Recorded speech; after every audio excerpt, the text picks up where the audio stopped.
موجز الأنباء من BBC. وساعة في لندن 5:30 توقيت غرينتش. قادة روسيا وفرنسا وألمانيا وبريطانيا وإيطاليا يحثون على استئناف محادثات السلام بين أطراف الصراع في سوريا في ظل صمود وقف إطلاق النار. قافلة مساعدات إنسانية تابعة للأمم المتحدة في سوريا تتجه إلى منطقة الغوطة الشرقية الخاضعة لحصار الجيش السوري.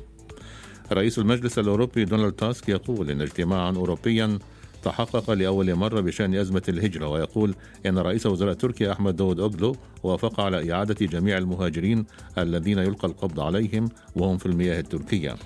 مقتل ما لا يقل عن 25 شخصا وإصابة نحو 120 آخرين خلال هجوم شنه مسلحون على مخيم للأمم المتحدة يؤوي مدنيين في جنوب السودان الشهر الماضي.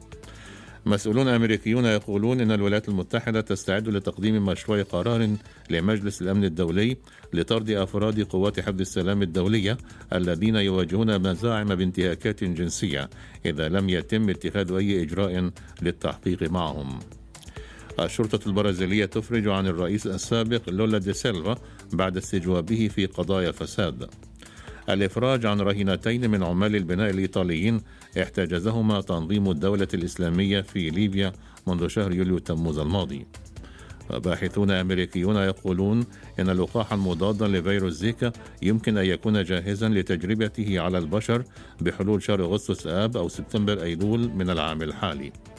والشرطة الباكستانية تعتقل 4 أشخاص متهمين بترتيب زواج طفلة تبلغ من العمر 10 سنوات لصبي يبلغ من العمر 14 عاما لتسوية نزاع بين العائلتين. من لندن BBC قدمنا لكم موجز الأنباء.